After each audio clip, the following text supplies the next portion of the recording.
Hello, hi friends, how are you doing today? Well, it's been a relatively moderate week in the markets. Not too many red days this week, and I'm so happy about that because finally I can see some of my stock positions actually picking up, turning green, and that's always nice. So today I want to about the difference between a stock, an ETF, and an index fund.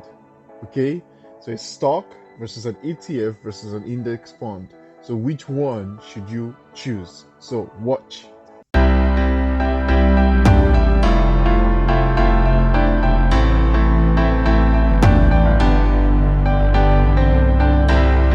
Well, when you think of stocks, they are pretty easy to understand. The stock is just a share in a company which you buy, and you can hold it for a long time. So think of like Google stock or Amazon stock or Facebook stock.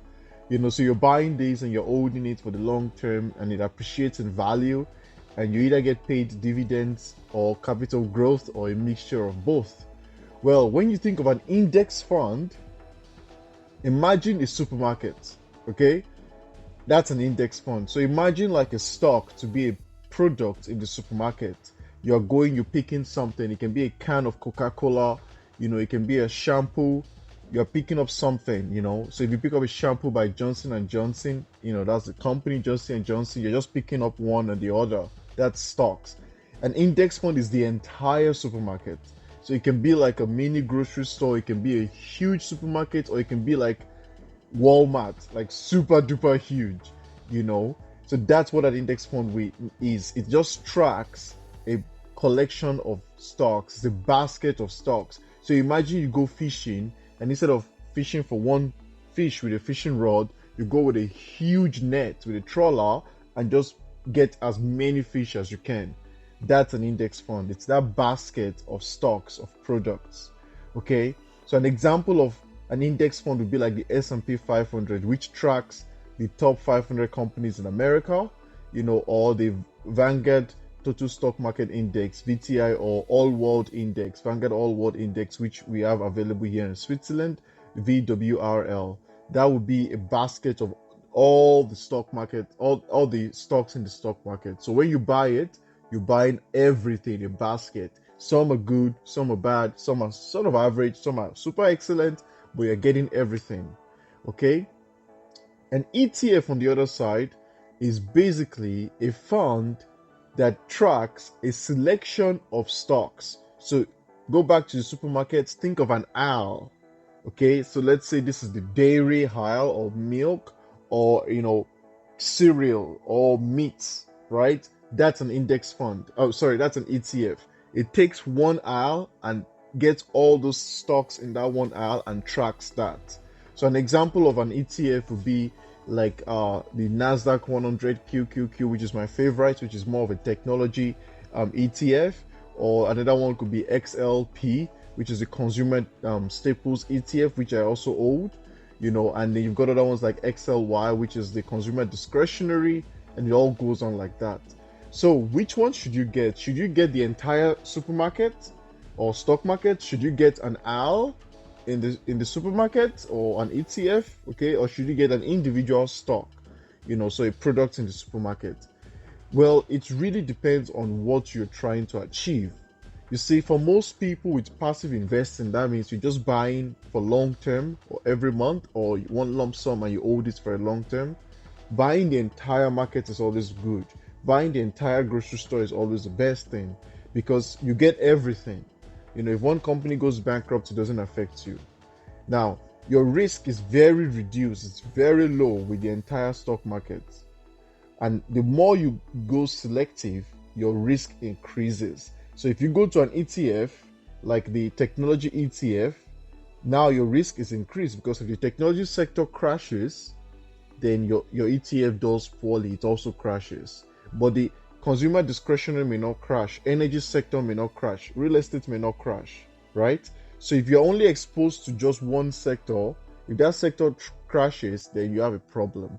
Whereas if you go to an individual stock, it's even more increased. Your risk is greatly increased because that one company can go bankrupt. Look at Facebook, for example. Facebook is down over 20-25% in one day, right? just because they released their earnings report last week and it was just bad. Bad. Like the stock has the largest single drop in one day ever, ever. So if you're holding Facebook, like that's huge. Like you will have lost a lot.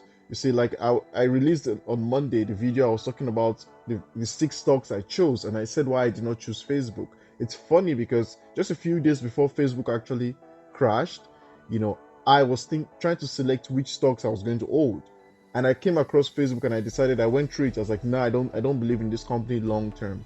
Very good decision, because if I had bought into that stock, I would have suffered a massive loss. So that's how you have to think about it. Your risk is increased the more selective you get.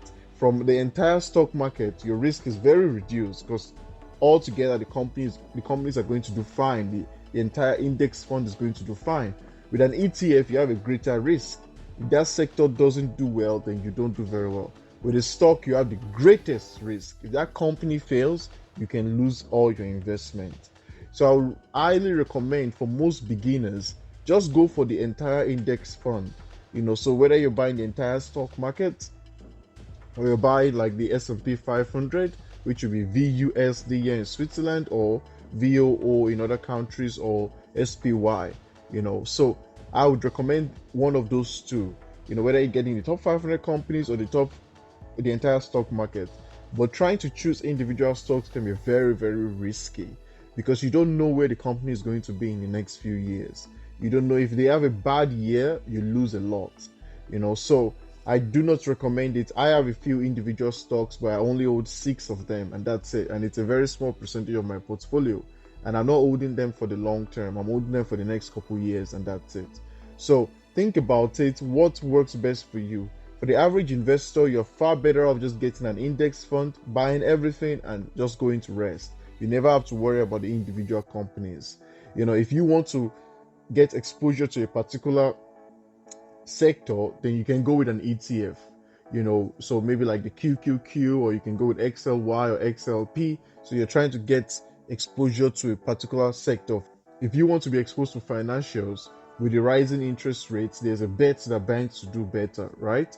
So you can also just get a few percentage of your portfolio into financials or something, if you wanted to get additional exposure to it. But for most people, just get the entire stock market and go to sleep. Rest, you're going to be fine. But if you want to get, let's say, for example, you think technology is going to do fine over the next few years, then you can have, let's say, 70% entire stock portfolio of the entire market and maybe a 30%, technology ETF. Or you could say, okay, I'm going to get like 80% of the entire stock market, and then I'm going to get 20% or 5% of 4 different stocks. It's up to you to decide, but just realize that the moment you go very selective, your risk is greatly amplified. Like, you really need to not misunderstand that. You really have to understand it. If you go very selective on picking stocks, you amplify your risk. So I don't recommend it for most people. Now, when is it beneficial to pick stocks? Picking stocks is very good if you have studied the company and you see it to either be undervalued or a crash. If there's a crash, for example, let's say there's a news that comes out that causes Google stocks to drop, but there's no reason behind why it's dropping, an irrational fear that people could have, then you could buy it because you think it's going to recover. But you really have to understand the company and know why. Because you see, the market is largely, perfect. It's people really are pricing most things. So for you to find a company that is undervalued is very rare. You really have to do a lot of study to find it. Most companies today are either fair valued or even overvalued. So I didn't hold any individual stocks until the recent crash at the beginning of the year, because then these stocks dropped significantly and I was able to get into them. So I would not recommend for most people to do that, but holding individual stocks can be very beneficial if you believe in the company for the long term. Classic example, Alibaba. Alibaba has been going through quite a lot of scrutiny by the Chinese government. It has more than half its value in the stock market, more than half. But there are some investors who really believe in Alibaba for the long term. So what have they done? They've doubled on it. They've bought more and bought more. As it drops, they buy more because they believe in the long term, 5 years, 10 years, 20 years from now. Now, I don't know much about Alibaba. I've tried to study it. I don't know enough about it to bet on it. So I stay away from it. But those who have studied it and know enough about it, maybe they make their bets on that.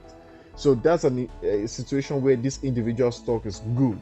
But for most people, it's a lot of stress and a lot of financial know-how. So I'll either recommend you stay with the entire stock market, or if you want a bit of an exposure to a sector, then go with an ETF. Now, in terms of fees, buying an individual stock is typically cheaper for you because once you buy it, there are no management fees. The next cheapest would be an index fund. You buy an index fund because it's passively managed. It's very cheap. Okay, it can be like 0.07 or 0.08 or 0.1, very, very cheap. But the moment you start going into ETFs, then your fees rise, the management fees rise because somebody's managing them.